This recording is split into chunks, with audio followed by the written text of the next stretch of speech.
When you're trying to win back trust as an unfaithful, the process can be incredibly frustrating.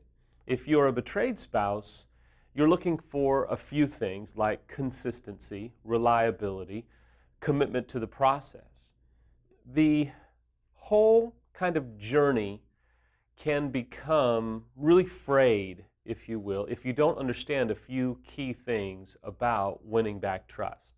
Today I want to talk to you about something called micro-trusts, which I really believe can help build momentum when it comes to trust in the heart and the mind of the betrayed, but it can also bring a sense of transformation to the unfaithful when the unfaithful understands a bit of a game plan on how to win back trust, how to breed consistency, how to really reinforce that they are committed to winning back the heart of the betrayed spouse, obviously the mind of the betrayed spouse, and ultimately the trust of the betrayed spouse. Now, before we can get too deep into trust and micro-trust, I want to kind of help you understand when this is applicable. Now, obviously, very early on, within a couple of weeks, I don't know that this is the most relevant bit of information. Certainly a few months and even a couple or a few years into recovery, this will be very relevant for where you're at. But before we can even talk about trust, we have to talk about what situations would really allow for this type of help to be implemented. Number one, when your unfaithful spouse is in denial and has the attitude of, look, you just need to get over it. It was a lapse in judgment. I did what I did. I mean, I'm not going to keep harping about it. We're not going to keep talking about it. You just need to kind of get over it and deal with it. You would want to really probably distance yourself from that person. This will not be helpful for that situation because in that particular situation, they've shown to not have a commitment to win back your heart or to win back trust. You see, if they're going to remain in denial, there really isn't going to be a commitment on their part to win back your trust, and you as a betrayed spouse are going to be incredibly frustrated and really not even have the capacity to want to walk through this rebuilding of trust because ultimately they're not safe for you. The second situation deals with ambivalence.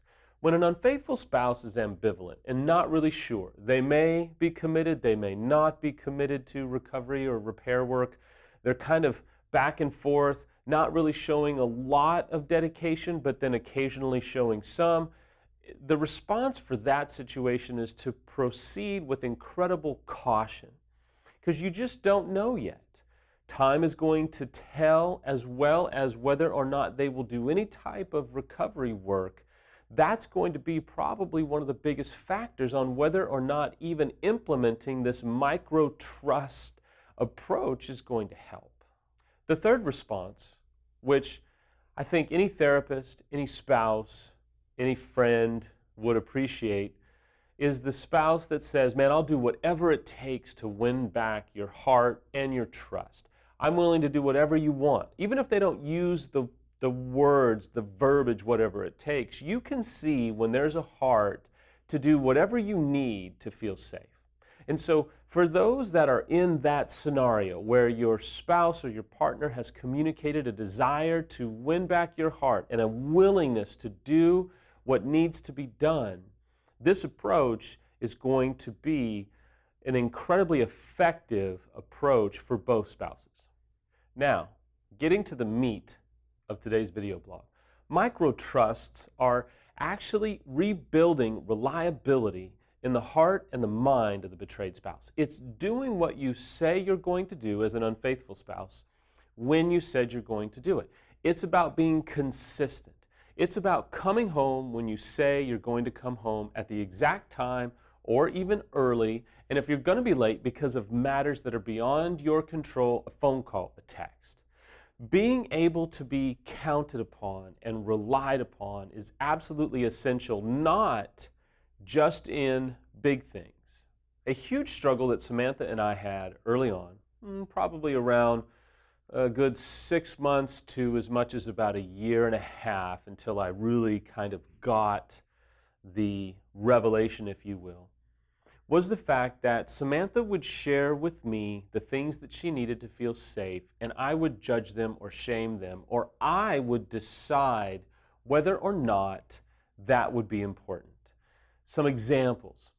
I would be a day or two late on credit card payments. Not enough to where it would ding our credit, but enough to where it just wasn't done on time, so there was an email notice or a voicemail notice or some kind of an alert that would come our way.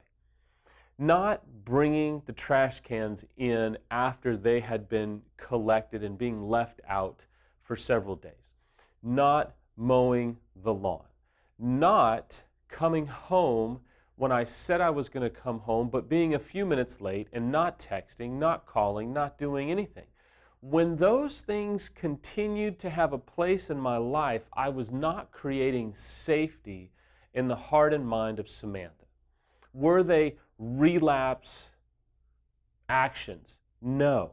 The fact that I took several days to mow the lawn and let the lawn look like crap didn't mean that I was going to go out and have an affair. However, it did trigger inside of Samantha doubt in terms of my reliability, my consistency, and my ultimate desire to win her heart back.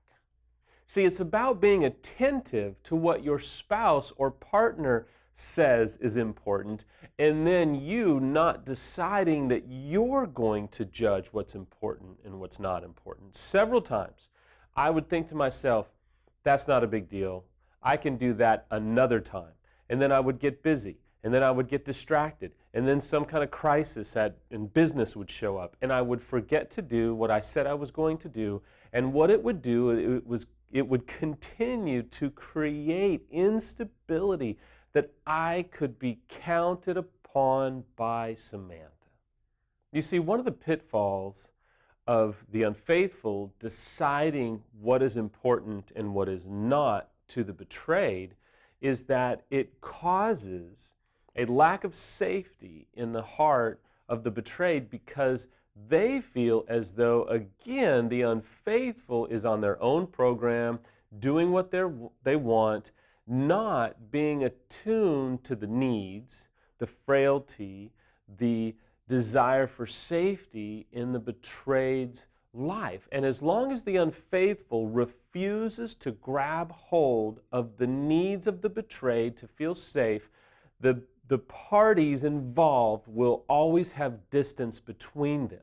One of the most effective things that you can do as an unfaithful is decide that what's important to your spouse or partner is important to you, whether it be something incremental or whether it be something huge. As long as you don't take what is important to the betrayed and make it equally as important to you as best you can, there will be distance. I would even tell you that there will probably be a remaining amount of bitterness or resentment.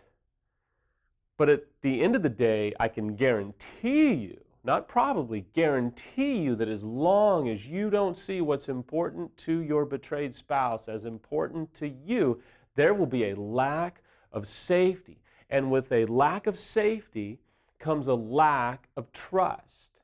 You see, until you can have these honest discussions with your betrayed spouse, there will be this inability to establish a deeper level of intimacy, because honesty is what creates intimacy, and intimacy is what can win back trust over time.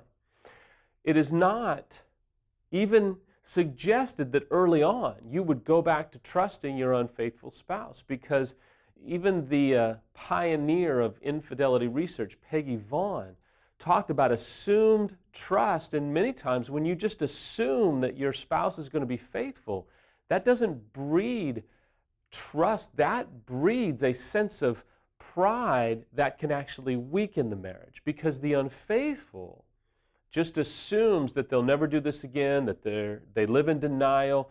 The most trustworthy unfaithful spouses, believe it or not, are the unfaithful spouses that know what they're capable of, They're not living in denial. They admit that they could fall again if the situation was right.